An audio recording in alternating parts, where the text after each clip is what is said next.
I took Gatecreeper's Chase Mason on a record hunt in London as we dive into his collection, his story, and the records that inspired him. From the albums that influenced his powerful music to unexpected finds that you would not expect him to like.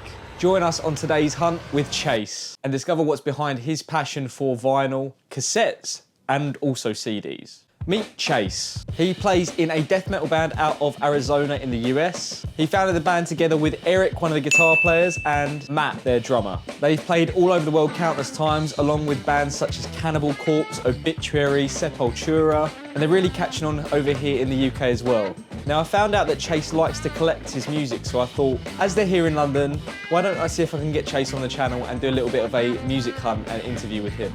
The mission for today is to meet Chase, go record shopping with him, get to know him, and delve into his collection and see what's behind his music collecting passion. Plus, Chase tells us the one album that got him into music in the first place. Stay tuned. Do you remember the album that actually first got you into music? When I was a kid, my dad at least was very into the Beatles. So Oh, really? I'll say the Beatles. I hear so many heavy musicians say the Beatles. It's really strange, you just wouldn't expect it. Yeah, I mean, it's like, a lot of music is, based off of things that they did, so it makes sense. It makes sense that was the first for me, My family, isn't necessarily a lot of musicians, but I came from a family that music was always in the house. And the Beatles album, Help, which there is a whole movie, and I used to watch that movie every day. I knew all the words, and then my first concert that I went to, my dad took me to see Paul McCartney for my 3rd birthday. And you remember that? Yeah. I mean, I remember a little bit of the show. I remember going there I remember the trip on the way there. So it's, that's a big one for me, was the Beatles when I was younger. Like other heavy musicians, did you start off in a Beatles style band ever at all, like Ronnie James Dio or something like that? Did you ever play any sort of other music apart from this, a lot softer like that? Yeah, I guess softer. I started with punk, Okay. I went from the Beatles and that sort of stuff, and then to whatever radio music, and then I heard, Green Day Dookie was Sure. a big one, and then, Blink-182, that sort of stuff when I was a kid, and then I was into skateboarding, and then I played drums in my first band, and it was a punk band. And it was a punk band, and then I played in a couple punk bands, playing drums or bass, and it was kind of like punk emo bands. And then, got into heavier music from there.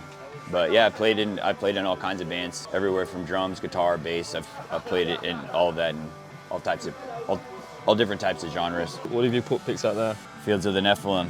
We got the death rock goth section here, which has got some good stuff. This is some goth rock that actually was an inspiration for our new album. So digging back here. Ooh. So we're looking through CDs, so I can imagine you don't just collect vinyl, you collect CDs as well? Do you collect cassettes?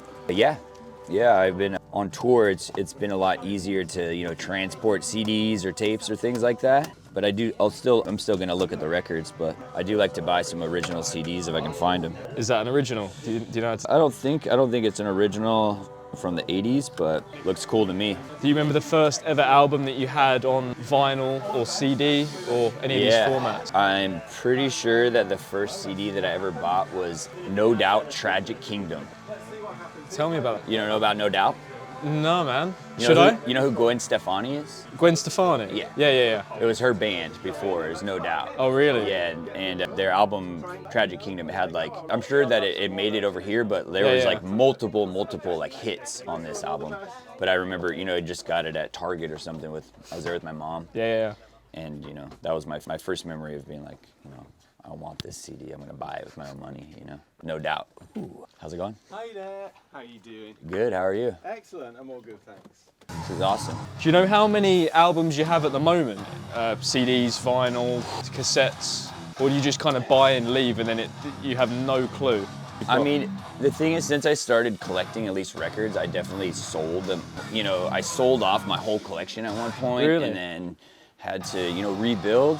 But it depends. I have a couple hundred records probably, but tapes, and I've been collecting a lot more tapes and CDs lately, and also VHS tapes, but not movies, music VHS tapes. Oh, yeah. I have a bunch of compilations. There was earache music videos or you know, all the labels would have like a music or like a video magazine. So I've been collecting those, and just in tapes and CDs and VHS tapes, I've collected a couple hundred more in the past couple years. So. Do you see any cassettes here that you're particularly fond of? I mean, there is actually some. These Dinosaur Jr. ones are cool. So, of course, we know you're in a death metal band called Gatecreeper. Do you only collect heavier music, like death metal and punk? No. I mean, it depends. I like if there's, you know, if I find a heavier one that I like, I'm gonna buy it. But I definitely almost enjoy collecting not metal stuff more, just because it's a little bit different. You know, it's a change of. I already have a lot of punk and metal stuff. So Do you ever buy anything just because the cover intrigues you and you don't know what the music is? Not necessarily, but just, you know, like if I can find like a cool, like, you know, goth record. I found that like goth CD that's, you know, and I've been DJing a little bit at home too, so that changes what you're looking for. You know, like sometimes I'll be like, oh, this will be cool to play when I'm DJing, you know. Yeah, man. You think cassettes are on their way back? What draws you to those? Well, okay, well, what I like, you know, what I like about records, and I think the appeal for a lot of people is like, you know, the size of it, and you get to hold it in your hand, you get to look at the art, and I love that as a fan of visual art. I like the layouts of things. So what I've been really interested in the tapes is seeing how the tape is laid out, you know, in the J card right here, you know, because, you know, it's different than it has to be different than when it is for the vinyl and the CD. It's a different shape, you know, so there's a different layout to it, which I think, because I've been doing that sort of stuff for Gatecreeper and putting the layouts together, so I have an interest in see how other bands do it, or there's a whole art to it, I think, and I think it's a cool format, you know.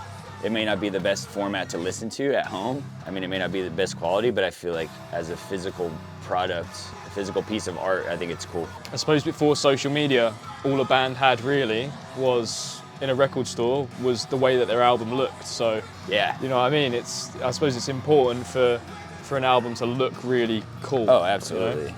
Absolutely. It's probably going to be a really difficult question to answer, but what is the most cherished album you own? Ooh. It could be on any format. It could be a rare promotional cassette that you've never seen before, that you've always wanted, or your first album even. That's a good question. I mean, off the top of my head, several years ago, Eric, the guitar player for Gatecreeper, he gave me a Sleep Holy Mountain record, and it's an original earache one, and it's still sealed. Oh wow. Like in the plastic wrap.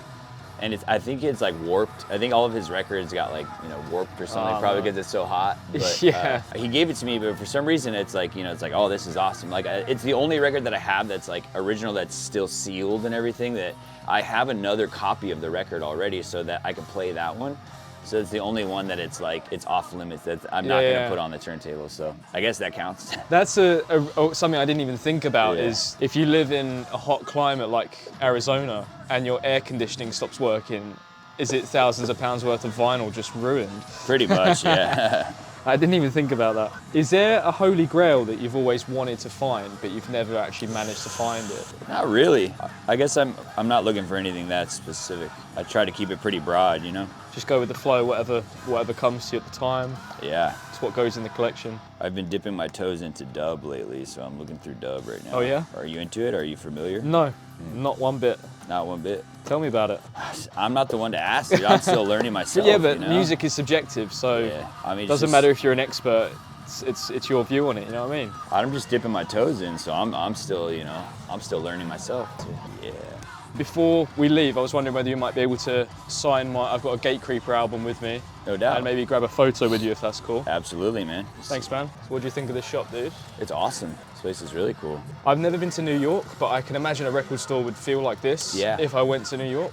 There's just something about the aesthetic of it. There's a place, similar vibe, there's a place called Generation. Generation Records, yeah. I've seen they do YouTube videos as well. I think that's where I did. Yeah. It's similar vibe, actually. That's probably why I'm thinking New York when I see a store like this, probably. Yeah. From the videos I've seen there. All right. Do you happen to have any sort of like a bin or a binder of anything of like old stuff, like zines, flyers? Do you have any of that stuff here? No, I haven't got any kind of things. I've only got room for things like that. Yeah. I mean, really. Hey, I always got to ask because sometimes you never know. Sometimes they'll be like, oh yeah, here you go, and then it's just a jackpot of old shit. Yeah, no. I found these. I was at this pretty just very, not even a record store, but like a rock shop at the mall.